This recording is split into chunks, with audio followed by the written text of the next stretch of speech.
नमस्कार, स्वागत छ दर्शकवृन्द कार्यक्रम प्राइम इस्युमा प्राइम इस्युको साथमा म सुषमा श्रेष्ठ छु। विशेष गरी हामी यो कार्यक्रमभित्र समसामयिक विषयवस्तुमा केन्द्रित हुने गर्छौँ र आज हामी पछिल्लो राजनीतिक समीकरण र यो जुन शीर्षस्थ दलहरू शीर्षस्थ पार्टीहरूले जसरी राजनीतिक समीकरणलाई परिवर्तन गर्ने त्यही वर्चस्व रहने जनतामा जाने जनताले फेरि त्यही नेताहरूलाई मत दिने फेरि उनीहरूकै हातमा राज्य सत्ता सञ्चालन गर्ने जिम्मेवारी आउने तर पनि यो सबै हुँदाहुँदै पनि पछाडि रहेर आफ्नो नेतृत्व आवाज लिएर थुप्रै राजनीतिक दलहरू दर्ता भएका छन्। उहाँहरूले आफ्ना भूमिकाहरू आफ्नो आवाजलाई अगाडि बढाइराख्नु भएको छ तर किन उहाँहरूको आवाज चाहिँ सशक्त बन्न सकेको छैन त? यिनै प्रसङ्गलाई जोड्ने क्रममा रहेका छौँ। आज हामीसँग हुनुहुन्छ आमूल परिवर्तन मसीहा पार्टी नेपालका अध्यक्ष भरत गिरी। म उहाँलाई कार्यक्रममा स्वागत गर्छु। यहाँलाई प्राइम इस्युमा स्वागत छ। धन्यवाद छ। नमस्कार छ। आरामै हुनुहुन्छ? ठिक छ। अब यो आराम राजनीतिक आराम एउटा छ, अर्को भनेको अब तपाईँले आफ्नो स्वास्थ्यमा महसुस गर्ने आराम दुईटा कुरा भयो होइन? राजनीतिक रूपमा कसैलाई पनि आराम छैन है। कसरी हेर्नुहुन्छ नि? यहाँले भनौँ न यस्तो उतार चढाव आउँदै गर्दा नि अर्को एउटा शक्तिले चाहिँ हामी गजब गर्छौँ रे भनेर जनतामा जाने मौका पाउँछ कि त्यस्तै मौकाको खोजीमा हो कि यहाँहरूको पार्टीको नामै छ आमूल परिवर्तन मसीहा पार्टी नेपाल भनेर? अहिले हजुरले सोध्दै गर्दा शारीरिक रूपमा चाहिँ ठिकै छु भन्ने अर्थमा भनेको अहिले भर्खर अहिले सम्माननीय प्रधानमन्त्रीज्यूले संसद विघटन गरिसकेको परिवेशमा चाहिँ मानसिक रूपमा एउटा तनाव त सुरु भइसकेको छ। चुनाव हुन्छ हुँदैन एउटा पाटो छ भने अर्को चाहिँ नेपालमा धर्मनिरपेक्ष गणतान्त्रिक देश अनि त्यसै अन्तर्गत रहेर त्यसै विधिमा रहेको संविधान निर्माण भइसकेको परिवेशमा संविधानलाई कार्यान्वयन गर्ने पाटोमा तीव्र रूपमा जानुपर्ने ठाउँमा संविधानलाई नै अलिकता प्रश्न चिन्ह खडा गर्ने गरी जुन संसद विघटन भयो भन्ने जुन अहिले भइरहेको छ अनि त्यसको लागि थुप्रै खालको आन्दोलन पनि भइरहेका छन्। त्यो प्रसङ्गमा हेर्दै गर्दा चाहिँ त्यो पनि एउटा तनावको विषय हो भन्ने लाग्छ र देश कता जाँदैछ अनि अर्को कुनै शक्तिहरूले फेरि नेपालमा पुरानो ठाउँमा फर्किनुपर्छ भन्ने खालको अर्को एउटा आन्दोलनको कुरा छ। यी सबै कुराहरू हेर्दै गर्दाखेरि एउटा राजनीतिक कर्मी र समाजमा परिवर्तनको लागि अभियान चलाउने अभियन्ताको लागि स्वाभाविक रूपमा यो शान्तिको समय चाहिँ होइन। त्यसले त हामी आफै पनि थुप्रै किसिमबाट बहस छलफलमा निरन्तर दिइरहेका छौँ। यहाँहरूको पार्टी होइन आमूल परिवर्तन मसीहा पार्टी नेपालको आधिकारिक धारणा चाहिँ के छ? प्रधानमन्त्रीले संसद विघटन गर्नुभयो होइन, यो कदमको विरुद्धमा आन्दोलन भएको त यहाँले आफैले पनि स्वीकारेर भनिराख्नु भएको छ। यो परिस्थिति जनताले देखिरहेका छन्। यहाँहरूको एक्ज्याक्ट प्रधानमन्त्रीले गर्नुभएको कदमलाई के भन्नुहुन्छ? प्रधानमन्त्रीले गर्नुभएको कदमको चाहिँ हामीले अस्ति त्यो कदम घटिसके पछाडि संसद विघटन गरेको कुरा बाहिर आइसकेपछि हामीले केन्द्रीय कमिटीको मिटिङ बसेर यसको विषयमा हामीले आधिकारिक धारणाहरू प्रस्तुत गरेका थियौँ। सायद यहाँहरूले थाहा पाउनु भएन। धारणा चाहिँ के थियो भने नेपालमा धेरैचोटि जनतालाई भनेर झुक्क्याइएको कुरा चाहिँ के थियो भने हामीलाई 2/3 भएन, हामीलाई बहुमतको सरकारै भएन, हामी त थुप्रै मिलेर गर्नु पऱ्यो, हामी घेराबन्दीमा पऱ्यौँ अनि हामीलाई त्यो बहुमत हामीसँग नभएको कारणले गर्दा हामी धेरैचोटि जनताको पक्षमा काम गर्न पाएनौँ, मिलाउँदै हामी गर्न सकेनौँ भन्ने जुन खालको उहाँहरूको भनाइ थियो त्यो भनाइलाई जनताले पत्याइदिएर झन्डै 2/3 उहाँहरूले दिनुभएको थियो कम्युनिस्ट पार्टीलाई, अहिलेको कम्युनिस्ट पार्टीलाई। भने यो 2/3 पनि 3 वर्ष खिचाएर तानी व्यक्तिगत रूपमा व्यक्तिगत उहाँहरूको इगोको कारणले गर्दा जुन समस्या उहाँहरूले खडा गर्नुभयो देशमा र देशलाई नै बन्द बनाउनुभयो। वास्तवमा यो आफैमा गलत कुरा थियो। एउटा कुरा भने संविधान बनाउँदै गर्दा पनि यो कुरालाई ख्याल गरे जस्तो लाग्छ संविधानविदहरूले, हामी त त्यहाँ थिएनौँ तर उहाँहरूले यो कुरालाई ख्याल गरे जस्तो लाग्छ कि यत्तिकै सजिलै सांसद किन्ने यत्तिकै सजिलै संसद विघटन गर्ने प्रावधान चाहिँ त्यो गरेको छैन भने एकचोटि सभामुखज्यूले पनि उही बेलाको सभामुखज्यूले पनि बोल्नुभएको कुराहरू हामीले सुनेका थियौँ भनेपछि संविधान के अरे संसदलाई त्यत्तिकै सजिलै विघटन नगर्ने भन्ने हिसाबले चाहिँ यो संविधान त पनि सायद त्यहाँ बाजिएका कुराहरू हुनुपर्छ भन्ने हामीलाई लाग्छ। त्यसले गर्दा संवैधानिक रूपमा पनि यो गलत छ भने संवैधानिक रूपभन्दा पनि ज्यादा चाहिँ जनताले जुन भरोसा गरेर पत्याएर 20 अर्ब खर्च गरेर जुन चुनाव लडियो त्यो त जनताको पैसा खर्च भयो नि त। भने उहाँहरूले 3 वर्ष 4-5 वर्ष जनताको पक्षमा निरन्तर काम गरेर देशलाई समृद्धितिर लानुपर्ने ठाउँमा चाहिँ 3 वर्ष पनि बन्धक बनाएर राख्ने आफ्नै पार्टीभित्रको खिचलोले गर्दा भने अर्को 2 वर्ष बाँकी हुँदा नै फेरि संसद विघटन गर्ने कुरा चाहिँ यो अहिलेको जिम्मेवार सरकारको हिसाबले पनि यो गलत कुरा थियो। त्यसले गर्दा हाम्रो पार्टीले यसमा विरोध जनायो। यो राजनीतिक दल र अब जनता त एकअर्काको परिपूरक भयो नि त होइन। हजुर, हजुर। अब एउटा सत्तामा पुग्न एउटा ठाउँमा पुग्न पनि जनता चाहिने होइन, जनतालाई पनि राजनीतिक नेतृत्व चाहिने, यो एउटा एकअर्कासँग जोडिएको कुरा हुँदाहुँदै तपाईँले आफैले पनि भन्नुभयो जनताले पत्याए कम्युनिस्टलाई भनेर होइन।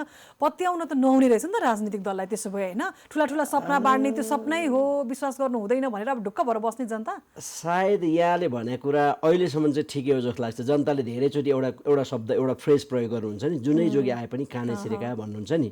सायद यो कुरा अहिले पनि चरितार्थ भयो जस्तो लाग्छ। यो चरितार्थ हुनुको अर्को कारणहरू छ। त्यतापट्टि कारणमा यदि गयो भने चाहिँ राजनीतिक नेतृत्व होस् कि सामाजिक अभियन्ता होस् कि चाहे तपाईँ पत्रकार नै किन नहुनुहोस् अथवा कुनै पनि सेक्टरका मान्छेहरू आफैमा इमान्दार हुनुपर्छ। अब आफैमा इमान्दार हुने, नैतिकवान हुने र जनताप्रति देशप्रति जवाफदेही हुने भन्ने कुरा चाहिँ ऊ भित्रै उत्पादन हुने विषय हो। अब जब त्यहाँभित्र नै खोट भइसके पछाडि त बाहिर मान्छे कस्तो एपियर छ भन्ने कुराले अर्थ राख्दैन भनेपछि सायद उहाँहरूमा भएको त्यही बेइमानीपनले गर्दा नै जनताले भरोसा गरेर पनि जनताहरू धोका पर्नुपर्छ। र उहाँहरूले अब हामी जस्तो नयाँ शक्ति उदाउँदै गर्दा पनि अहिले हामीलाई गाह्रो के भएको छ भने कम्ती पुरानो राजनीतिक दलहरूले राम्रो किसिमले अलिकति मात्रै पनि नैतिकतालाई कायम राखिदिनु भएको थियो भने चाहिँ सायद हामीलाई पनि सजिलो हुन्थ्यो होला। उहाँहरूले नि गर्छु भनेको थियो, अलिक चाहिँ गरेन, धेरै त गरे भने उहाँहरूले पनि गर्नुहुन्छ, उहाँहरूले नयाँ मौका पाउनुहुन्थ्यो भन्नुहुन्थ्यो होला। तर अब अहिले हामी जाने गर्दा उहाँहरूले के भन्नुहुन्छ भने जुनसुकै जोगी आए पनि काने चिरे भनेपछि तपाईँहरू पनि के गर्नुहुन्छ र भन्ने खालको प्रसङ्गमा चाहिँ त यहाँहरू पनि 2074 सालको चुनावमा त सहभागी हुनु भएको थियो नि त, भएको त हो नि त होइन। त्यति बेला जनताहरूले यहाँहरूलाई पनि त पत्याएनन् नि त। हामीले देशमा नेपालमा हिजो 46 सालभन्दा अगाडि, म त 36 सालदेखि आन्दोलनमा थिएँ विद्यार्थी हुँदा नै, अनि हामीले त्यो बेला के भन्थ्यौँ भने पैसा र गुन्डा लगाएर मासु र भात किनिदिएर जनताको अभिमतलाई चाहिँ त्यो मेनिपुलेट गरेर भोट लिने अनि तिनीहरू गरेर जनताकै विरुद्धमा कानुन नियम बनाएर जनतालाई नै पेल्ने, आफूलाई कहिले कानुन नलाग्ने, जनतालाई पनि लगाउने यो खालको परिपाटी चाहिँ यो राजशाहीले गर्यो र यसको अन्त्य हुनुपर्छ, पञ्चायती व्यवस्था निरङ्कुश पञ्चायत व्यवस्था अन्त्य हुनुपर्छ भनेर हामीले आन्दोलन गर्थ्यौँ त्यो बेलामा।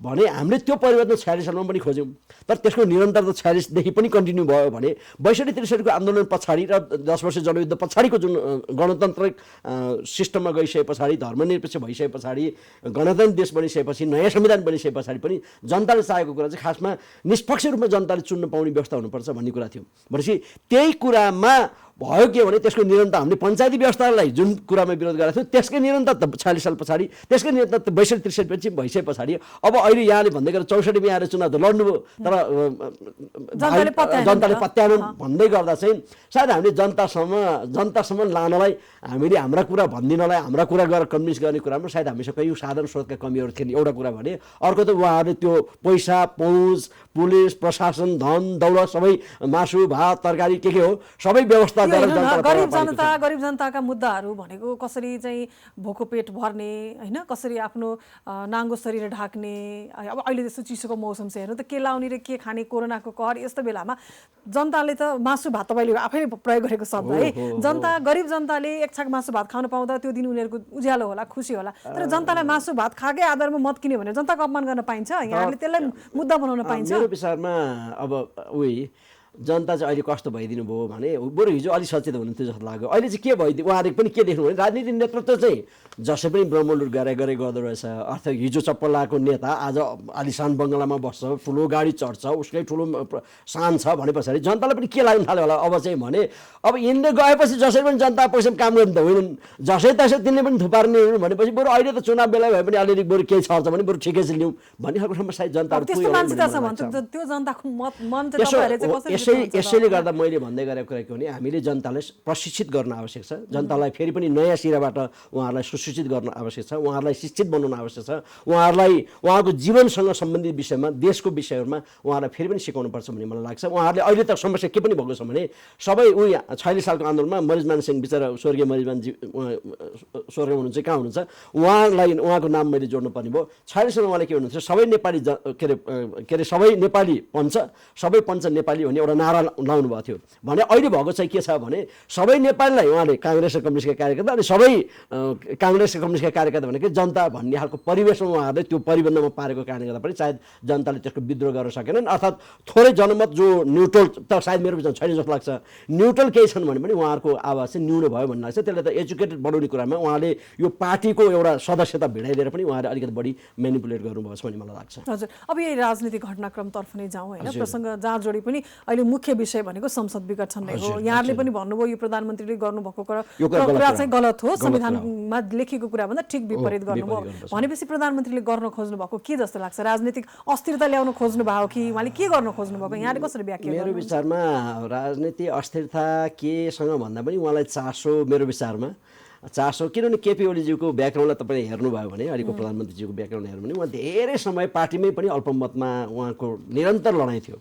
कसो कसो गरेर उहाँले पार्टीमा अध्यक्ष हात लाउनु भयो। अध्यक्ष लगाइसके पछाडि जुन माहौल अहिले बन्यो 2/3 झन्डैको, त्यसको प्रधानमन्त्री उहाँ हुँदै गर्दा उहाँमा पनि स्वाभाविक अब मानवीय नेचर त छँदैछ। त्यसले सायद उहाँले 5 वर्ष चाहिँ ढुक्कैसँग प्रधानमन्त्री चलाउन पाउनुपर्छ, चाहे मेरा आसेपासे नजिकका भगारले जनताका पक्षमा काम गरे। यो कुरा स्वीकार हुन्छ स्वीकार हुन्न। पहिलोपटक प्रधानमन्त्री भएपछि होइन केपी शर्मा ओलीले जे जस्ता कामहरू गर्नुभयो, उहाँका कुराहरू भाषणहरू सुनेर जनताहरूले हो केपी ओली देशलाई चाहिन्छ भनेर त त्यो एउटा किसिमको त जनमत त बनेको थियो नि त, होइन? त्यो विश्वासको आधारमा नै उहाँ अध्यक्ष भएर अगाडि बढ्नु भएको हो भनेर पनि त हामीले नकार्न त मिल्दैन नि त। म त खासमा त्यति धेरै कन्भिन्स छैन। केपी ओलीजीले उहाँले हिजोको दिनमा जेसुकै गरेर जनतालाई जेसुकै भने तापनि अहिले आएर एक्सनमा हेर्दै गर्दा चाहिँ उहाँ साँच्चै जनताप्रति चिन्तित हुनुहुन्थ्यो त। साँच्चै जनताको समृद्धि, उहाँले जुन सुखी नेपाली समृद्ध नेपाल भन्ने जुन नारा अगाडि सार्नुभएको थियो त्यो वास्तवमै उहाँ सिरियस हुनुहुन्थ्यो त भन्ने कुरा चाहिँ उहाँसँग सम्बन्धित नजिकका मान्छेहरूको व्यवहारबाट र ती मान्छेहरूलाई उहाँले कारबाही जुन रूपमा गर्नुपर्थ्यो, एक्सन लिनुपर्थ्यो त्यो नलिएको हिसाबले गर्दा प्रधानमन्त्री आफैले बिचरा, उहाँको त सन्तान पनि छैन के भने सुन्छु भनेपछि उहाँ आफैले आफू कति गर्नुभयो त फेरि त्यो पनि अब अनुसन्धान विषय होलान्।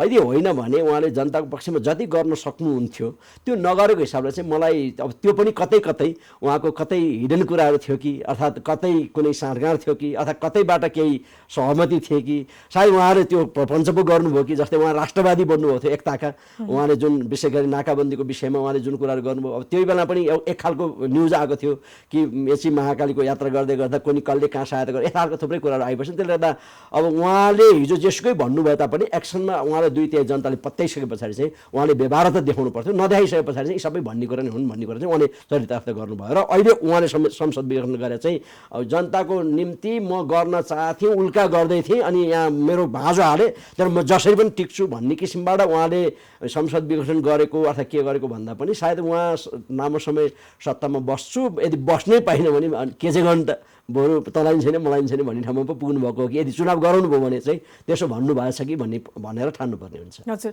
हिजो नै प्राइम टिभीमै भएको अन्तर्वार्तामा कमरेड प्रचण्डले भन्नुभएको कुरा होइन, सन्तानको कुरा तपाईँले पनि जोड्नु भयो, मैले यहाँ तपाईँलाई जोड्न खोजेको मात्रै होइन, प्रसङ्ग जोड्न आवश्यकता थिएन।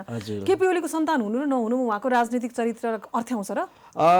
धेरैचोटि चाहिँ के बुझिन्छ भने जस्तै किसुनजी हामी भन्छौँ नेपाली काङ्ग्रेसका सन्त नेता कृष्णप्रसाद भट्टराई, उहाँको चाहिँ हामी अहिले पनि गीत के गाउँछौँ। हुन त उहाँको आसेपासे पनि थुप्रै गडबडी गरे होलान् त्यो बेलामा पनि, तर किसनजीको विषयमा के भनिन्छ भने उहाँको एउटा सोराई र एउटा कुनै के एउटा ट्याङ्का थियो, एउटा लौरो थियो भनेर भन्छन् नि।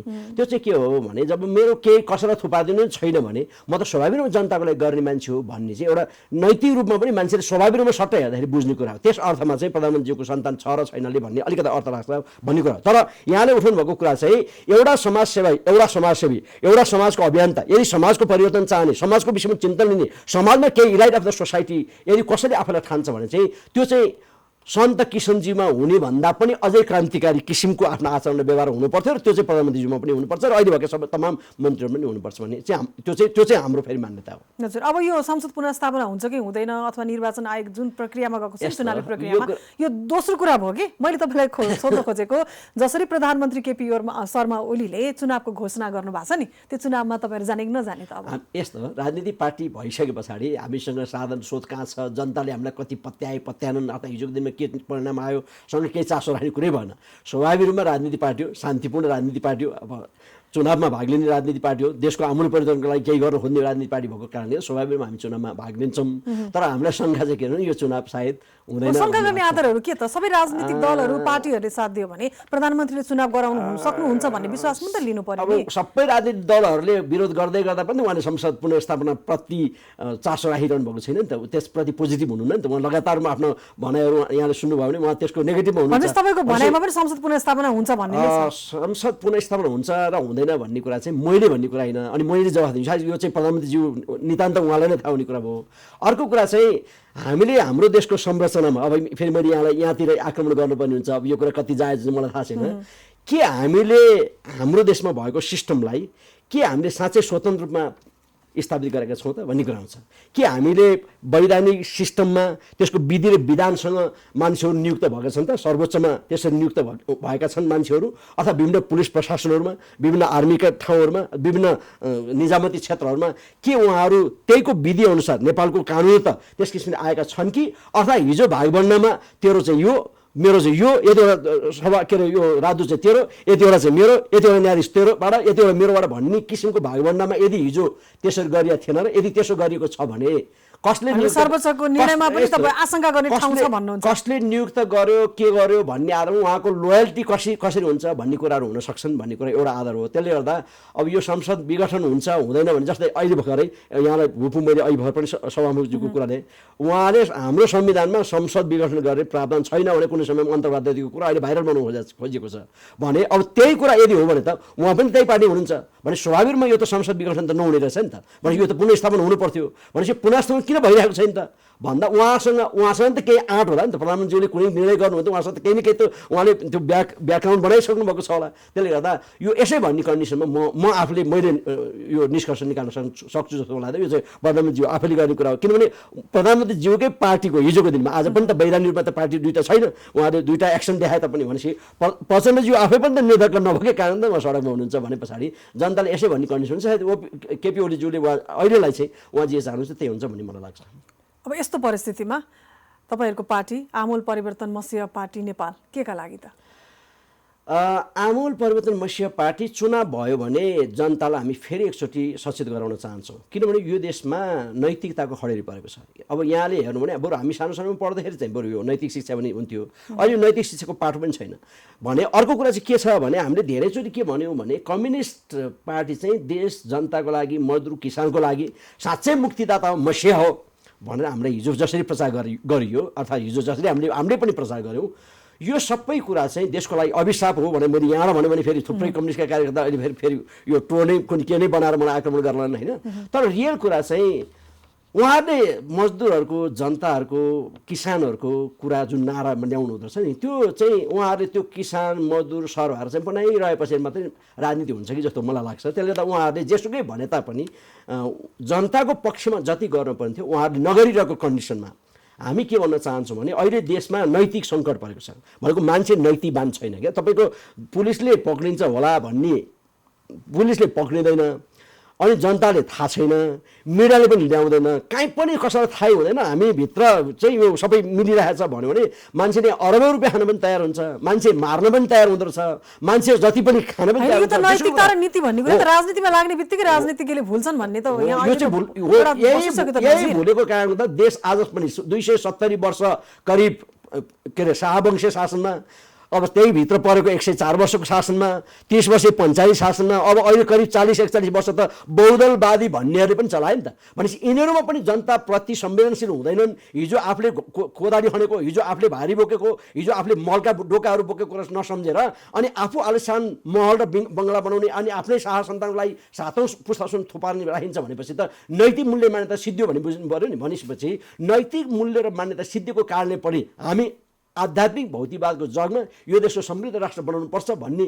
त्यो नीति र सिद्धान्त लिएर हामी यो देशलाई नैतिकताको शिक्षा कस्तो हुन्छ अनि देश र जनताको पक्षमा शासन व्यवस्था गर्ने कसरी गर्नु पर्दछ र एउटा शासकले चाहिँ सेवक हो कि मालिक हो भन्ने कुरा, सामन्त हो कि एउटा सरदार जस्तो सबैको सेवक र नोकर जस्तो हो भन्ने कुराको हामी थुप्रै कुराको सेयर त गर्न चाहन्छौँ। त्यो कुरामा हामी जनतालाई सूचित गराउनुपर्छ। त्यसको लागि यहाँहरूसँग जनमत कति छ, राष्ट्रिय पार्टीहरूसँग प्रतिस्पर्धा गर्न सक्छौँ भन्नको लागि त आधारहरू चाहियो नि, त्यो आधार चाहिँ कसरी बनाउनुहुन्छ त? यो यहाँहरूले अलिकति भन्यो भने फेरि यहाँहरूले फेरि अर्कै विषय प्रश्न राख्नुहुन्छ। कम्युनिस्टहरूले सधैँभरि के भने उनीहरूको पनि एउटा टार्गेट ग्रुप हुँदो रहेछ नि त। कम्युनिस्टहरूले के भने हामी सर्वहाराको मुक्तिको कुरा भन्नु हुँदो रहेछ, किसानहरूको मुक्तिका कुरा भन्नुहुन्छ, मजदुरहरूको भन्नुहुँदो रहेछ क्या। उहाँले यो मध्यम वर्गको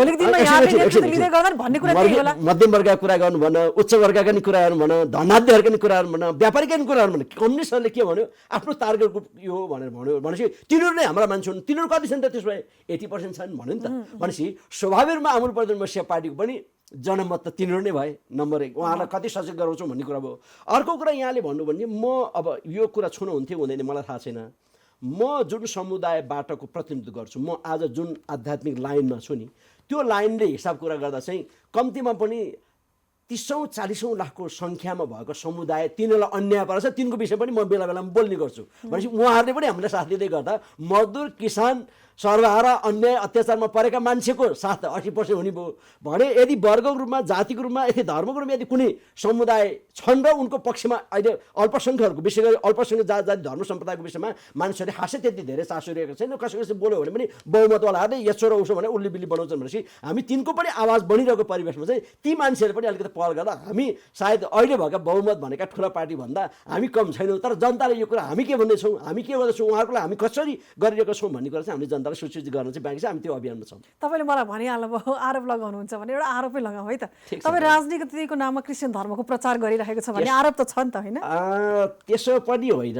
यस्तो हो, आरोप चाहिँ कस्तो हुन्छ भने हिजो जनताले मल पाउनु पर्यो टाइममा, किनभने मेरो धानमा बाला लागेन भनेर जनताले आन्दोलन गर्थे। सामन्तहरूको नेतृत्व गर्ने सरकारले के भन्थ्यो, जनतामाथि उल्टो लाठी बर्साउँथ्यो र अनि त्यो मल कहाँबाट ल्याइहाल्यो भने पनि फेरि त्यहाँ थुप्रै त्यो घुसखोरीका कुराले गर्दा किसानलाई किनि नसक्नुको ठाउँमा पुर्याउँथे। भनेपछि त्यो किसानलाई थिचमिच गर्नेहरू पनि त पहुँचमा हुँदाखेरि त उनीहरू जायज नै ठहरिन्थे नि त। भने जस्तै अब यो देशमा जुन वर्गका मान्छेहरू, जुन जाति धर्मका मान्छेहरू बढी छन्, उनीहरू स्वाभाविक रूपमा अब अल्पसङ्ख्यकलाई पेर्ने कुरा त आफ्नो ठाउँमा छ। तर पनि फेरि पनि मैले के भन्छु भने यो देशमा अल्पसङ्ख्यक जाति धर्म सम्प्रदायका मान्छेहरू पनि 50% भन्दा कम छन् भन्ने मलाई लाग्दैन। किनभने अब हामीले डाटा नै हेऱ्यौँ भने पनि यो देशमा भएको यदि तपाईँ उच्च जात भन्नेकै कुरा गर्नु भने त अब हामीले त यो जात प्रथालाई सिद्ध्याउनेवाला छौँ। हामीले मौका पाउँदैनमा त यो तपाईँको टेलिभिजनमा यदि कुनै दलित समुदायले हेर्दै हुनुहुन्छ भने र पनि भन्न चाहन्छु, आमूल प्रदेश मत्स्य पार्टी देश सरकार बनाएको दिनमा यो जसरी सती प्रथा उन्मूलन भएको थियो त्यसै गरी हामी जात प्रथा यो देशमा उन्मूलन गर्दै गर्दा, मैले त्यसो भन्दै गर्दा अब कसैले चाहिँ के अरे भित्र पस्ने फलाना डुमे कुनै के भन्दै गर्ने कुनै ब्राह्मणको लागि त म फेरि काहीँ नभएको शत्रु पनि हुन सक्छु। त्यस अर्थमा यदि कसैले ठान्यो भने त मेरो आफ्नो कुरा भयो। यदि होइन भने यो देशमा भएका सबै जात जाति धर्म सम्प्रदायका मानिसहरूको सबैलाई समान खालको न्याय व्यवस्था दिनुपर्छ भन्ने कुरामा चाहिँ हामीले सधैँभरि यो हाम्रो देशले अहिले प्रतिपादन गरेको सिद्धान्त अनि अहिले भएको संविधानमा भएको व्यवस्था पनि त्यो भएको कारण हामीले यो कुराहरू खुलुमखुला भन्ने कुराहरू कसैले अब यसले प्रचार गर्यो, यसो गर्यो, त्यसो गर्यो। किनभने हामी जहिले पनि प्रचार त गर्ने भयौँ, अन्यायमा परेको, मर्कामा परेको, थिचोमिचोमा परेको गरिब दुखी मजदुर किसानको पनि त हामीले प्रचारै गऱ्यौँ नि त। अब कसैले त्यो प्रचार पनि गलत हो भन्न सक्छ नि त। त्यसै गर्दा हजुरले त्यसरी एउटा धर्मको यो धर्मनिरपेक्ष राष्ट्र भइसकेको परिप्रेक्ष्यमा नि होइन, कुनै जाति विशेष कुनै धर्म विशेषको मुद्दालाई लिएर पनि त यो कुनै मुद्दा बनाएर तपाईँ निर्वाचनमा जानु, जनमत पाउनु भनेको त्यसलाई सकारात्मक मान्न सकिन्छ र? त्यसो चाहिँ होइन। किनभने हामीले के चाहिँ गर्नुहुन्न भने कुनै पनि जात जाति धर्म सम्प्रदायलाई विशेष सुविधा चाहिँ दिनुहुन्न जसरी हिजो राजाको बेलामा थियो। त्यो धर्मकै आधारमा विशेष सुविधा त कसले पाएको छ र? त्यस्तो पाएको छ जस्तो लाग्छ र यहाँलाई? यो धर्मको मान्छे हो, यसले यो पाउनु पर्छ मेरो विचारमा हजुरको यो इन्टरभ्यूमा हामी राजनीति बहस गर्ने भएको कारण त म यो विषयमा प्रवेश गर्न चाहन्न। मसँग थुप्रै त्यस्ता कुराहरू छन्। धर्ममा नजाऊ, तर तपाईँले एउटा पुस्तक ल्याउनु भएको छ, आध्यात्मिक भौतिकतावादको जगमा, होइन? तपाईँले लेख्नुभएको होइन यी पुस्तक? यसमा अध्यात्म जोडिएको छ। अध्यात्ममा तपाईँले धर्म छैन भनेर अस्वीकार गर्न चाहिँ मिल्दैन। त्यहाँनिर धर्मको कुरा त जोडिन्छ। आध्यात्मिक भन्नेकै ईश्वरको डर राख्ने भन्ने कुरा आउँछ। आध्यात्मिक भने चाहिँ ईश्वरसँग सम्बन्धी कुरा हो। अब तपाईँ एकान्तमा कुनामा अँध्यारोमा पनि मैले 3टा जी भन्छु कि अब यहाँहरूलाई फेरि भन्न परिन्छ। 3टा जी मुक्त लिडरसिप जुन दिन यो देशले पाउँछ नि त्यो दिन बल्ल यो देश युरोप र अमेरिका बन्न सुरु हुन्छ। त्यो 3टा जी पनि बताइदिनु न। त्यो 3टा जी भने के हो भने गोल्ड, ग्लोरी र गर्ल भन्छ, अपोजिट सेक्स। ग्लोरी भनेको मान सम्मान, गोल्ड भनेको चाहिँ धन दौलत। त्यो मान्छे बाँच्न नसक्ने अवस्था छ त फेरि। त्यो बाँच्न नसक्ने अवस्था सामाजिक मान्छेलाई यी कुराको आवश्यकता पर्छ। एउटा मान्छेलाई यो 3टै चिज चाहियो नि त। त्यो 3टा चिज चाहिँ राज्य कोषबाट दोहन गरेर होइन नि त। तपाईँले आफ्नो कमाउन पाउनुभयो, आफ्नो व्यवसाय गर्न पाउनुभयो, अब व्यवसाय गर्न पाउनुभयो, अब जारी रहन पाउनुभयो, त्यसबाट तपाईँले कमाउने कुरामा त त्यो 3टै चिज चाहिने भयो। त त्योभन्दा बाहेक चाहिँ राज्यलाई दोहन गर्ने जुन परिपाटी छ नि, यो चाहिँ यो 3टा जीलाई नियन्त्रण गर्न सक्ने मान्छेहरू भनेको जनताको राज्यको सम्पत्ति दोहन नगर्ने मान्छेहरू भनेको चाहिँ त्यो कसले मात्रै गर्न सक्दैन त भने त्यो चाहिँ ईश्वरको डर राख्ने मान्छेले मात्रै गर्न सक्दैन। अँध्यारोमा कुनामा एकान्तमा पनि उसले 3टा जी भनेको चाहिँ पुलिसले पक्रिँदैन, जनताले देख्दैन नि त। भनेपछि कसै अदृश्य शक्तिले देख्छ भन्ने आधारमा उसले त्यो कुराहरू गर्दो रहेछ भनेपछि त्यस्तै खालका मान्यता राख्ने मान्छेले हिजो युरोप र अमेरिका बनाएका थिए भन्ने हाम्रो निष्कर्ष हो। भनेपछि त्यस्तो खालको एउटा नैतिकवान मान्छे त्यो मात्रै हुनसक्छ जस्तो अँध्यारो कुनामा पनि कसैले जवाफ दिनुपर्छ भनेपछि तपाईँको कुरा म स्पष्ट नै यो बनाइदिनुहोस् न। तपाईँले भन्नुभयो ईश्वरको डर हुनुपर्छ होइन, ईश्वरको डर कम्युनिस्टमा भएन। तपाईँले भन्नु खोजेको ईश्वरको डर कम्युनिस्टमा भएन। युरोप अमेरिका विकसित भयो किनभने उनीहरूको धर्म क्रिस्चियन हो। अब हामी पनि क्रिस्चियन बन्यौँ भने युरोप अमेरिका नेपाल बन्न सक्छ हो। क्रिस्चियन बन्ने घुमाएर तपाईँको कुरा त त्यही गयो, तपाईँले शब्द प्रयोग गर्नुहोस् नगर्नुहोस्। अब यस्तो हो, अब मैले यहाँलाई यसको विषयमा किन भन्नु र, यहाँ आफै पत्रकार हुनुहुन्छ, यहाँ आफै न्युज हेर्नुहुन्छ। कुरा के हुँदो रहेछ भने हामी हाम्रो आइडल को भन्ने हुन्छ क्या खासमा चाहिँ। तपाईँको नि त आइडल हुन्छ नि त। जस्तै म कुनै समय बक्सिङ खेल्थेँ, म माइक टाइसन जस्तै कपाल काट्थेँ। म कम्युनिस्ट राजनीति गर्थेँ जतिखेर, म फ्रेन्च काज भन्थ्यौँ अथवा लेनिन कट भन्ने हामी कपाल काट्थ्यौँ। अनि जतिखेर म कम्युनिस्ट राजनीति खेल्थेँ, मेरो कपाल चाहिँ अहिले त जेल पाउँदो रहेछ त्यो माथि लाउने, त्यता जेल हुँदैन थियो नि त। पानी मात्र यस्तो यस्तो गरेर रुमाल बाँधेर भए पनि हामी कपाल माथि लाउँथ्यौँ, किन लेनिनको थियो, माओको मास्टर थियो भने जस्तै। तपाईँको आइडल को भन्ने कुरा हुन्छ। मैले किन तिनीहरूको कुरा ल्याएँ भने जिजस क्राइस्ट चाहिँ आफू मरेर पनि अरूलाई जीवन दिन आयो भन्ने अर्थ तिनले बुझेको कारणले गर्दा आफू मरेर पनि जनतालाई जीवन दिनु पर्यो, जनतालाई सुख दिनु पर्यो भन्ने तिनीहरूले बुझे। उसको आइडल के थियो? जिजस क्राइस्ट थियो। अब त्यसो अरू विभिन्न धर्मका आइडल होला नि त। अनि उनका आइडललाई हेर्दै गर्दा उनले सबभन्दा ठुलो मानेका को होला नि त, उनको क्यारेक्टर हुन्छ होला। त्यो क्यारेक्टर अनुसार यदि तपाईँले पछ्याउनु हुन्छ कयौँ क्षेत्रमा त गडबड पनि छ नि त, बर्बाद पनि छ नि त। हो, त्यसले गर्दा त्यस अर्थमा भन्दै सायद जिजस क्राइस्टको आइडल सायद सबै मान्छेहरूले, मैले क्रिस्चियनले मात्र भनिनँ, अरू धर्म सम्बन्धका मान्छे विशेष गरी चाहिँ राजनीति गर्ने मान्छेहरू चाहिँ उहाँको आइडललाई पछ्याइदियो भने साँच्चै उहाँ आफू आफ्नो टाउको लुकुन ठाउँ नभइकन पनि जनताको लागि खुवाउने गर्ने, बिमारी जाति पार्ने लगायत समाजमा सुधारका कुराहरू थुप्रै जति कुराहरू गरौँ, सायद त्यति कुरा एउटा क्रान्तिकारी गरिदियो भने यो देशमा पुग्छ भन्ने मलाई लाग्छ। हजुर, अब भोलिको दिनमा यहाँहरूको विचारलाई जनताले बुझ्नुभयो भनौँ न होइन, जनमत बनेर आमूल परिवर्तन मसिया पार्टीमा तपाईँको भाषामा बन्यो भने सबै नेपालीको लागि उत्तिकै गर्छ यो मसिया पार्टीले भनेर विश्वास गर्ने आधार के भन्यो त? तपाईँको आस्था धर्म एउटा विश्वास फरक कुरा भयो होइन, तर कुनै पनि नेतृत्व लिइसकेपछि त्यो सबैको लागि हुन्छ, कुनै एउटा समूहको मात्र हुँदैन। त्यसमा तपाईँले अरूको मत पनि त पाउनु पर्यो नि त। यस्तो कुरा के हो भने नि, तपाईँले जब गडमा लगेर जोड्नुहुन्छ नि कुनै कुरा, गड चाहिँ तपाईँको बुवा हुनुहुन्छ नि, तपाईँको बुवाका कतिवटा सन्तान छ नि, ती सन्तानमाथि कहिले तपाईँको बुवा र आमाले पक्षपात गरेको भेट्नुभएको छ? भेट्नुहुन्न नि। हो, गभर्मेन्ट भने चाहिँ त्यो देशमा भएको सबै जनताको बाउआमा जस्तै हो, गार्जेन जस्तै हो भने त्यो गार्जेनले चाहिँ सबै छोराछोरीलाई समान खालको व्यवहार गर्नुपर्छ भन्ने कुरा चाहिँ यसको मोटो नै त्यही हो। भनेपछि हामी यदि त्यसबाट गाइडेन्स छौँ भने त स्वाभाविक रूपमा हामीले यसो चाहिँ भन्दैनौँ नि त कहिले पनि। फेरि अर्को कुरा यहाँलाई फेरि भन्नुपर्ने भयो, जिजस क्राइस्टको टिचिङलाई तपाईँले अब बाइबल पढ्नु भएको छ भने तपाईँले थाहा पाउनु पर्ने हुन्छ। उहाँले कहिल्यै पनि आफ्नो लागि भन्नु भने क्या खासमा चाहिँ अरूको लागि मात्रै हो। क्रिस्चियनिटीमा त्यो चर्चभित्र गर्ने सेलिब्रेसन बाहेक नै सबै कुरा सोसल र समाज केन्द्रित भएको कारणले गर्दा सायद ती मान्छेहरूले आफ्नो लागि होइन अरूको लागि मात्रै गर्छन्। त्यसले गर्दा त्यो हिसाबले पनि हेऱ्यो भने त यो देशको जनताले त हामीलाई त खोजी। जस्तै यहाँलाई एउटा कुरा छुवाइहाल्छु, सेन्ट जेम्स स्कुलमा बाइबल पढाइन्छ अरे भने मैले सुनेको, मेरो छोराछोरी त त्यहाँ पढेनन्। बाइबल पढाइन्छ, डिभोसन गरिन्छ क्या त्यहाँ, अनि भजन पनि गाइन्छ अरे। तर त्यही स्कुलमा पढाउनु थुप्रै बाजेहरू, थुप्रै अफिसरहरू, ठुल्ठुला मान्छेहरू, नाम चलेका होइन प्रतिष्ठित मान्छेहरू छोराछोरी त्यहाँ किन पढाउनु खोजेका त? उहाँहरू धर्मको कष्टको कुरा भएन, उहाँलाई के थाहा लाग्यो भने सेन्ट जेम्स स्कुलमा त राम्रो पढाउँदो रहेछ त, त्यहाँ सिस्टम राम्रो छ, शिक्षा राम्रो हुँदो रहेछ, त्यहाँ त अनुशासन सिकाउँदो रहेछ भन्ने कारणले बरु अलिअलि बाइबल पढाएको छ भने पढायो नि त भनेर उहाँहरू छोराछोरी पढाउनु भयो भने पछाडि अब हामीले त त्यहाँपछि बाइबल पढौँ भनेन। हामीले के भन्यौँ भने यो देशमा अहिलेसम्म कुनै पनि नेतृत्वले समानता दिएको छैन। उसले आफ्नो कार्यकर्ताको भरण पोषण गर्यो होला, उसको आफ्नो सन्तानको गर्यो होला, नातागोताको, तर जनताको गरेन नि त। अहिलेसम्म जनताको गुनासो त्यही होइन र भनेपछि हामी तमाम जनताको यो देशमा यो भूगोलभित्र बस्ने सबै जनतालाई कसैले अन्याय नहुने व्यवस्था गर्छ भने सिक्न पढ्न जुनसुकै भाषा पनि पाइन्छ, जुनसुकै धर्म पनि पाइन्छ होइन। क्रिस्चियन धर्मको एउटा व्यक्तिले दसैँ पर्वमा पनि जान पाइन्छ, हिन्दू धर्मको एउटा व्यक्ति चर्चमा पनि जान पाइन्छ। यो जाने सिक्ने अनुसरण गर्ने कुरालाई त्यसलाई तपाईँले चाहिँ गलत भन्न मिलेन, तर यही कुरा अनुसरण गर्नुपर्छ अनि मात्र तिम्रो जीवन परिवर्तन हुन्छ भन्न पाइएन नि त। अनि कहाँ राज्यले त्यसो भन्छ? मैले के भने फेरि अघि हजुरले भने तपाईँहरूको मुद्दा त्यहीमा केन्द्रित जनताको विश्वास तपाईँले कसरी पाउनुहुन्छ त? यहाँले भने बुझ्नु भएन। मैले के भने यो देशमा चाहे तपाईँ क्रिस्चियन हुनुहोस्, चाहे हिन्दू हुनुहोस्, चाहे बुद्धिस्ट हुनुहोस्, चाहे जेसुकै हुनुहोस्, मुस्लिम हुनुहोस्, जेसुकै हुनुहोस् क्या, म यो त्यो मुस्लिमको, त्यो हिन्दूको, त्यो क्रिस्चियनको सबैको म यो देशको, जब यो देशको कार्यकारिणी म हुन्छु भने नि यो देशको गार्जेन हो, म त्यो जनताको गार्जेन हो भनेपछि तपाईँको बुवा आमाले तपाईँ आफ्नै, अब मैले किन धेरै जानु पर्यो क्या, तपाईँ आफ्नो बुवालाई सम्झिनुहोस्, तपाईँको बुवा आमाले तपाईँका दाजुभाइ दिदीबहिनी माथि गरेको व्यवहार सम्झिनुहोस्। अनि त्यहाँ कहाँनिर उहाँले त चाहिँ माइली यसो गरिस्, त जेठी यसो गरिस्, त जेठो यसो गरिस्, अथवा तँलाई पढाउनु, तँलाई यसो गरिदिनु, अथवा तँलाई म 10 रुपियाँ कहिले चाहिँ भन्नुभयो त? उहाँले त सबै मिलाइ गर्नु भएन र तपाईँको आवश्यकता गरौँ भने भनेपछि यो देशको गार्जेन हुने भन्ने कुरा चाहिँ यो रिलिजनसँग, गडसँग, मान्छेसँग, पक्षपातसँग केही सरकारले भने क्या, यो देशका जनताले मेरो बाबु भन्न पाउनु पर्यो भनेपछि त्यो कुरा उहाँहरूले हामीलाई भन्नुहुन्छ भन्ने हामीलाई विश्वास छ, किन हामी त्यस किसिमबाट काम गर्छौँ। मसिया राख्नु भएको छ, मसिया भनेको त हिरो हो होइन, अघि सुरुमै पनि तपाईँले भन्नुभयो। इन्डियामा एउटा फिल्म मसिया भन्ने एउटा फिल्म पनि रहेछ।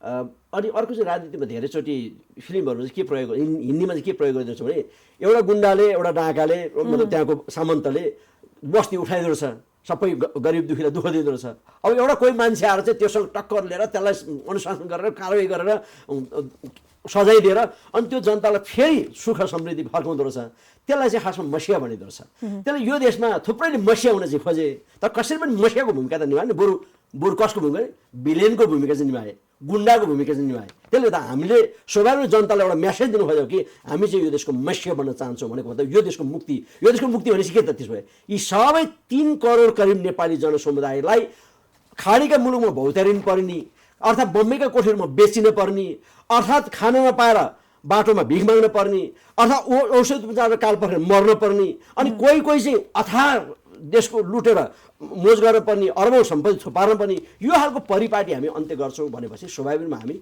यो देशको मसिया हुन चाहन्छौँ। हजुर, अब त्यो मसिया बन्नको लागि जनताको मत चाहियो, यहाँको विश्वास जित्नलाई चाहिँ यहाँहरूले प्लानिङ त गर्नु भएन। अब चुनाव नजिकै छ, भलै यो चुनावप्रति तपाईँहरूको पनि आशंका छ, यहाँले जनाइसक्नुभयो, तर चुनाव भएको अवस्थामा तपाईँले केही एजेन्डा लिएरै जनतामा जानै पर्छ, भाग लिनै पर्छ, जनताको विश्वास जित्नै पर्छ, त्यसका लागि केही आधार त बनाउनु भएको होला नि। हामी अब धेरै कुरा त म किन गरौँ र, किन थुप्रै कुरा सहायक विषयहरू हुन्छन्। 3टा कुरा हामी गर्न चाहन्छौँ। तीनटा जी मुक्त लिडरसिप भने है, अब 3टा जी मुक्त लिडरसिपले चाहिँ 3टा कुरा गर्छ।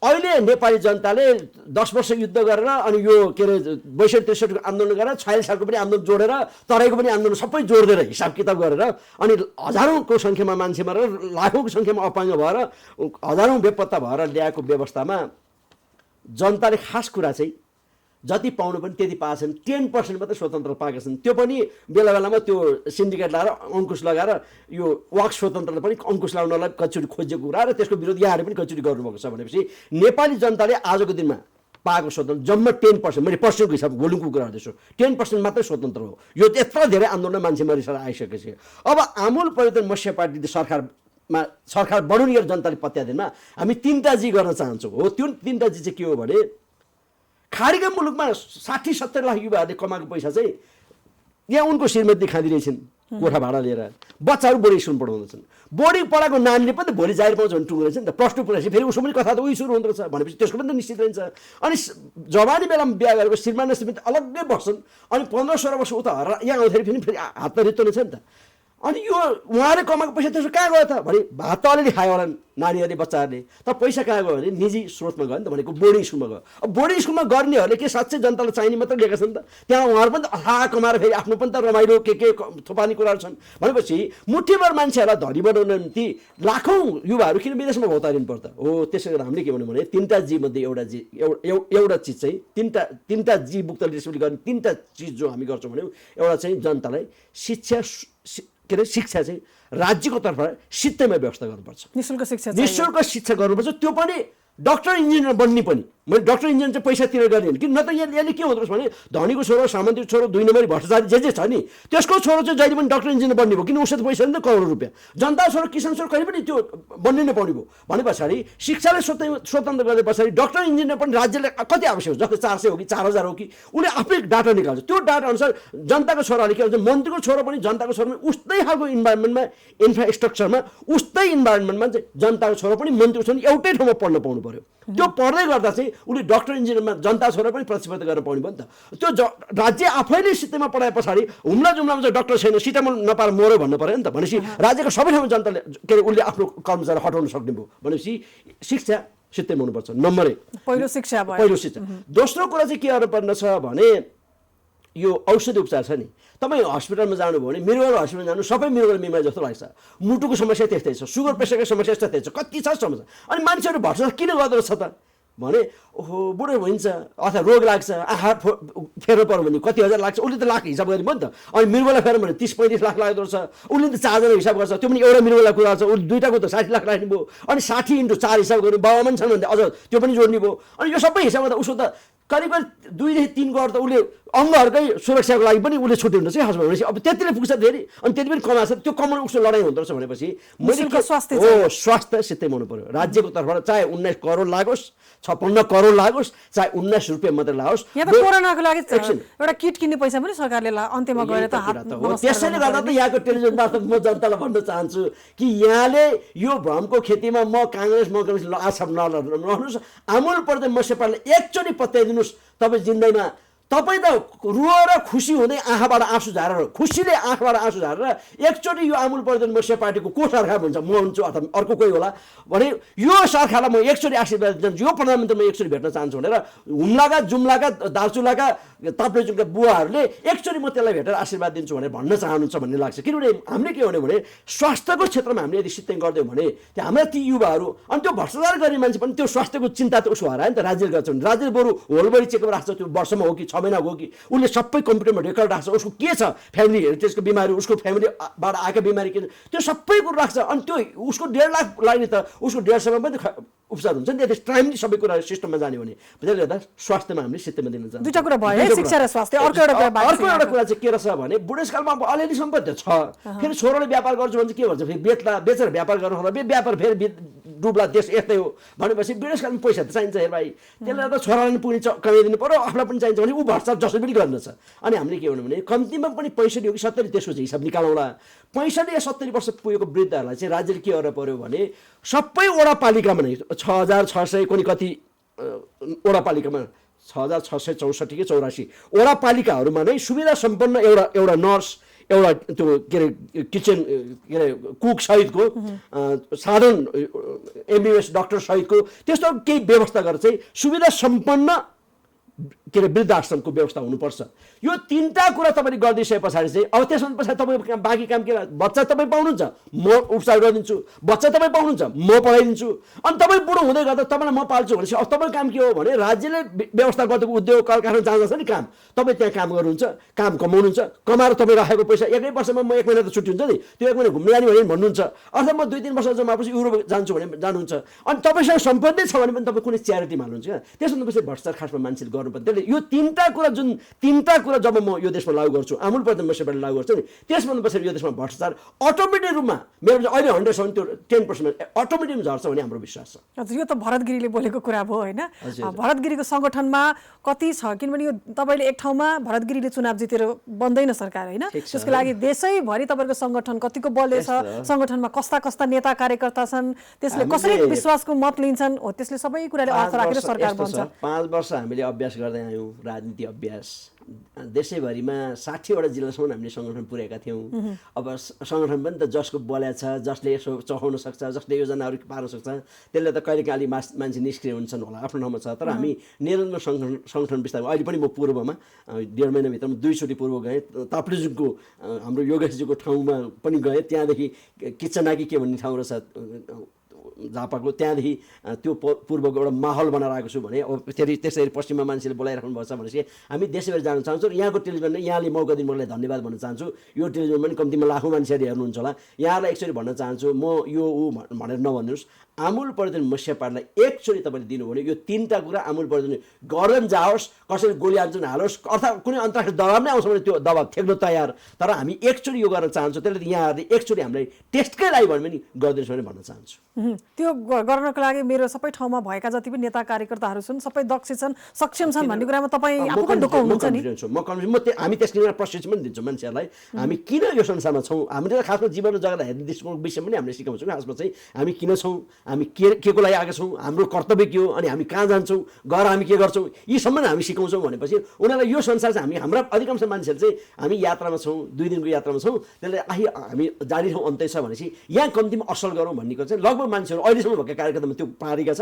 अब आउने कार्यक्रममा हामी त्यसैमा प्रशिक्षण गर्न सक्छौँ भन्ने लाग्छ। एक हिसाबले चुनावको प्रचार गर्नुभयो तपाईँले हैन, चुनाव हुँदैन भन्दै गर्दा पनि चुनावकै प्रचार गर्नुभयो, विश्वास गर्नुहोस् जनतालाई यहाँले भन्नुभयो। हजुर, चुनाव प्रचारै भएन छ भने पनि सङ्गठनमा आबद्ध त हुनु पऱ्यो नि त, कम्तीमा हाम्रो विषयमा चासो राख्नु पऱ्यो नि त, यहाँले कम्तीमा हाम्रो विचार त सुन्नु पऱ्यो नि त। हाम्रा किताबहरू कम्तीमा यो किताब पनि अहिले भर्खर मैले आध्यात्मिक भौतिकवाद जगमा समृद्ध राष्ट्र निर्माणमा मेरो सङ्कल्प भने यो मैले लेखेको किताब हो भने यहाँले यो किताब पाउनुभयो भने पनि कम्ती यो किताबमा पनि यो किताब भएको अहिलेको प्रधानमन्त्रीज्यूले चाहनु सक्नुहुन्छ नि त। उहाँले यो किताब सबै लागु गर्नु म अर्को एजेन्डामा जानेवाला छु। खासमा चाहिँ यो किताब समृद्ध राष्ट्र जुन मैले भन्दैछु युरोप र अमेरिकाको हारामी देश बनाउन सकिन्छ र खाडीमा र इन्डियामा भौतारिन पनि हाम्रा मानिसहरूले नेपालमा 16,000 बनाउन सकिन्छ भन्ने जुन खाका हामीसँग योगसँग पनि भएको कारण जनताले कम्तीमा हाम्रा कुरा त सुनिदिनु पर्यो। त्यसले त स्वाभाविक रूपमा यहाँको टेलिभिजन मौका दिनु अनि मौका दिएकै कारण त जनताले यो कुरामा पत्याउनुपर्छ, उहाँहरूले एकचोटि हाम्रो साथ दिनुपर्छ भन्ने लाग्छ। किन हामी पनि त सौतेरामा छोरा होइन नि, हामीसँग देश बनाउने खाका छ भने त उहाँले त गर्नु पर्यो। भीमसेन बाबा कथा गाइन्छ, लक्ष्मीप्रसाद देवकोटाको कम्तीमा पनि उहाँलाई मानिन्छ भने भरत गिरीले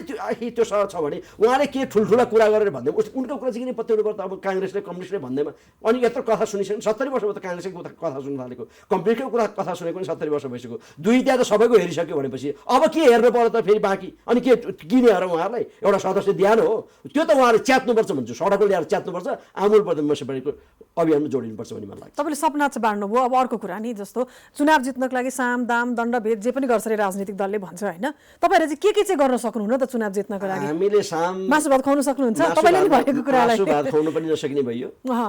अब साम दाम दण्ड भनेको हामीसँग गुन्डा पनि छैनन्, अब गुन्डा चाहियो मान्छे कुट्नलाई पनि। अब अरू प्रशासनिक क्षेत्रमा त जो अहिले सत्तामा हुन्छ उसकै प्रशासन चल्छ, हाम्रो त्यस्तो चल्ने पनि भएन। हामीसँग भएको तागत चाहिँ सबभन्दा उहाँहरूले पनि भन्नुहुन्छ, हुन त सत्ता मुनिले नि भन्नुहुन्छ, सबभन्दा ठुलो तागत जनताको तागत हो। त्यसले जनताले हामीलाई साथ दिनुहुन्छ भन्ने हामीलाई विश्वास छ। त्यो नै तागत हो, हामी त्यसरी अगाडि बढ्छौँ। एउटा कुरा अर्को कुरा यहाँलाई भन्न चाहन्छु, यो साम दाम दण्ड भेदको जुन नीतिबाट सरकारमा जाने अनि जनता फेरि लुट्ने जुन परिपाटी छ नि, एउटा सामसम्म 10 करोड खर्च गर्ने जुन परिपाटी छ, हामी यो परिपाटी पनि अन्त्य गर्न चाहन्छौँ। खासमा चाहिँ यो देशमा सांसद जो बनेर आउँछ उसको काम चाहिँ विधानलाई पास गर्ने, संसदमा ल्याएको विधान नियमहरू कुन बनाउने कुन नबनाउने अनि जनता पक्ष छ कि छैन भन्ने विषयमा निर्णय चाहिँ सांसदले गर्ने हो। र सरकार बनाउने भन्ने कुरा चाहिँ प्रत्यक्ष राष्ट्रपति प्रणालीबाट प्रत्यक्ष राष्ट्रपति जितिरहनुपर्छ जनताबाट। त्यो राष्ट्रपतिले नै आफूले प्राविधिक ठाने ऊ देश कस्तो बनाउन चाहिरहेको छ उसको पनि भिजन छ नि त। जस्तै मसँग यो किताब छ भने जस्तै उसँग भिजन छ भने त्यो भिजनलाई पूर्ति गर्न उसले त्यस्ता प्राविधिक मान्छेहरूलाई मन्त्रीमण्डल खडा गर्ने यो खालको परिपाटी हामी गर्न चाहन्छौँ। त्यो परिपाटी भएको दिनमा मात्रै सांसद बन्न निम्ति करोडौँ खर्च गर्ने र मासु भात खुवाउने परिपाटी, गुन्डा लाउने परिपाटी अन्त्य हुन्छ। त्यो दिन चाहिँ बल्ल रियलमा जनताले मान्छे चुन्न पाउँछन् भन्ने मलाई विश्वास लाग्छ। हजुर, तपाईँले एउटा कार्यक्रमभित्र बोल्नुभएको कुरा भयो होइन, अब यही कुरा लिएर तपाईँ जनतामा जानुपर्छ। तपाईँ जसरी अहिले पनि देश दौडामा हुनुहुन्छ भनेर भन्नुभयो होइन, फेरि एकपटक जनतामा तपाईँ जानै पर्छ नि। त्यति बेला चाहिँ के एजेन्डा लिएर जानुहुन्छ? अहिले 3टा कुरा भन्नुभयो, त्योभन्दा बाहेक उहाँलाई विश्वस्त पार्नको लागि त विश्वास जित्नको लागि केही आधारहरू बनाएर त जानु पर्यो नि त। भन्नको लागि भनेर हुँदैन है, फेरि भाषणमा त जनताले पत्याउनै छोडिसक्यो। बिचरा जनता पनि है सायद त्यसैले गर्दा अहिले यहाँले अलिकता छोड्नु भयो, मैले खास छोड्न नचाहेको, किनभने यो राजनीति बहस भएको कारणले म 28 वर्ष भयो, म आध्यात्मिक गुरु पनि हो। खासमा चाहिँ मैले आध्यात्मिक गुरु हुँदै गर्दा म अँध्यारोमा कुनामा एकान्त मलाई के लाग्छ मैले कहिले साथै राख्न मिल्दैन, म राख्दिनँ, सोच्न पनि पाउन्न। खासमा म के सोच्छु भने मैले पनि एक दिन हिसाब दिनुपर्छ। जस्तै अहिले मैले गल्ती गरेँ भने मलाई पुलिसले पक्रिन्छ भने म आफै कार्यकारिणी छु भने अनि कुन चाहिँ पुलिसले आएर पक्रिन्छ भनेपछि मेरो त सबै कुरा चल्ने हो नि त। हो, म चाहिँ कार्यकारिणी प्रमुख हुँदा पनि मैले पनि हिसाब दिने मभन्दा माथि कोही शक्ति छ, त्यो शक्तिलाई हिसाब दिनु पर्ने भएको कारणले गर्दा उसको अगाडि जवाफदेही बन्न पर्ने भएको कारण म जनताको विरुद्धमा देशको विरुद्धमा कहिले गर्नै सक्दिनँ क्या, त्यो मेरो दिमागमा आउन पनि पाउँदैन। हो, यस अर्थमा पनि म अरूभन्दा फरक मान्छे हुँ। म 28 वर्ष यो लाइनमा हिँड्दै गर्दा मैले थुप्रै मौकाहरू म त मान्छे हो नि त, म त एउटा जवान मान्छे हुँदै आएको मान्छे हो भनेपछि मैले थुप्रै मौकाहरू पाएँ होला नि त। भने ती मौकाहरूलाई मैले लात हालेँ। एउटा मात्रै कारण चाहिँ के थियो भने मैले पनि जवाफ दिएँ, पुलिसले त्यो भेट्दैन थियो होला, मान्छेले देख्दैन थियो होला, तर पनि मैले त्यहाँ किन इमान्दार बने त भने मलाई इमान्दार बनाउने चिज के थियो त भने त्यो चिज भएकै कारणले गर्दा पनि म अहिले कुनै पनि भएको तपाईँले देखेको ठुलो साधु महात्मा भन्दा म त्यसको डबल त्यही भएर महात्मा छु र म जनताको पक्षमा काम गर्न सक्छु भने मसँग हिम्मत छ र म मेरा मान्छेहरूलाई जब म भ्रष्टाचार गरिदिनु भने म भ्रष्टाचारलाई त च्याप समातेर चिसोखोरमा हालेर तेस्रो सम्पत्ति राष्ट्रियकरण गर्छु म। तपाईँ हेर्नु होला अब जनताले हामीलाई पत्याउन्, एक दिन जब हामी सरकारमा जान्छौँ नि यो देशका भ्रष्टाचारी कि त चिसोखोरमा हुन्छन् कि देश छोडेर गइसकेका हुन्छन्। यति चाहिँ भन्न चाहन्छु। अब यो खतरा पनि हुनसक्छ। अब हामी अन्त्यमा संविधा माग्नुपर्छ होइन। तपाईँले गर्ने काम भोलिको दिनमा जनताको विश्वास पाइसकेपछि नै गरेर कामहरू गरे बाटो बन्छ, त्यो फरक कुरा हो। यहाँले आध्यात्मिक कुरा जोड्दै गर्दाखेरि नि यो आध्यात्मिक सोचलाई चाहिँ आम जनता माझ पुर्याउन सकिन्छ, सम्भव छ? यो कस्तो छ भने देशमा थुप्रै खालका वादहरू चाहे जोसुकै भने पनि हामी नेपाली भए तापनि हामीले अहिलेसम्म अपनाएका वादहरू चाहिँ इन्डियाबाट आयातित अनि जर्मनबाट अथवा रसियाबाट चाइनाबाट आयातित वादहरूमा अल्झाएर जनतालाई भ्रम छरेर अनि त्यो पनि त छरेकै कुरा पनि त गर्दै भए त हुन्थ्यो नि त। नगरेको परिवेशमा हामीले के देख्यौँ भने यो अहिले यहाँले हेर्दाखेरि चाहिँ एउटा सानो सानो पार्टी जस्तो लाग्यो होला होइन। अब म त्यस्तो कुम हलाउने हात हलाउने नेतामा नि परिनँ होला। यो किताब हेर्दा यति किताब कति लेख्छन् भन्ने लाग्छ होला। तर यो देशले एउटा विश्वमै एउटा खडेरी परेको कुरा चाहिँ यो नैतिक मूल्य मान्यता खडेरी परेको कारणले गर्दा अँध्यारोमा कुनामा गलत गर्ने नै हो रहेछ क्या मान्छेले। त्यो तिनवटा जी जसरी पनि गर्छ भनेपछि यो तिनवटा जीबाट मुक्त हुने एउटा उपाय भने चाहिँ आध्यात्मिक भनेको नैतिकवान मान्छे हुनुपर्छ भने भौतिक भने चाहिँ जनताको विकास गर्नु, जनताको सेवा गर्नुपर्छ, जनतालाई समृद्ध बनाउनुपर्छ भन्ने कुरा नै हो। त्यसले गर्दा यो बात चाहिँ नयाँ बातको रूपमा हामीले विश्वमा फाल्न खोजेको हौँ। अब यो बात कतिखेर मात्रै फालिन्छ, कतिखेर इन्डियामा पाकिस्तानमा श्रीलङ्कामा डिमान्ड हुन्छ त्यो आध्यात्मिक भौतिकवाद भन्ने सिद्धान्त डक्ट्रिनको माग हुन्छ त भने जुन दिन हामी सत्तामा पुगेर यो देशलाई समृद्ध बनाइसक्छौँ नि त्यो दिन चाहिँ संसारभरि फेरि यो वादले मार्क्सवाद हराएर जान्छ, माओवाद हराएर जान्छ अनि यो कुनै के समाजवाद सोसियलिजम कुनै के सबै हराएर जान्छ। त्यतिखेर चाहिँ आध्यात्मिक भौतिकवाद यो जुन सुरुवात भएको छ यसको डिमान्ड आउँछ अनि यो नेपालमा लागू हुन्छ, नेपालबाट अब संसारभरि जानेवाला छ भन्ने। यहाँलाई धन्यवाद यो समय साथ आफ्नो विचारको लागि। धेरै धन्यवाद छ यहाँले मौका दिनुभएको लागि। दर्शकवृन्द, कार्यक्रम प्राइम इस्युमा आज हामीले कुराकानी पछिल्लो राजनीतिक घटनाक्रम सँगसँगै आमूल परिवर्तन मसिया पार्टी नेपालको योजना र उहाँहरू कसरी अगाडि बढ्न चाहन्छ, जनतामाझ उहाँहरूका मुद्दा के छन्, अबको दिनमा उहाँहरूले नेतृत्व गर्न खोज्दै हुनुहुन्छ भने त्यसमा जनताको मत र विश्वास कस्तो रहला, यिनै प्रसङ्गमा केन्द्रित रह्यौँ। आजको लागि प्राइम इस्यु यति नै। बिदा पाऊँ। नमस्कार।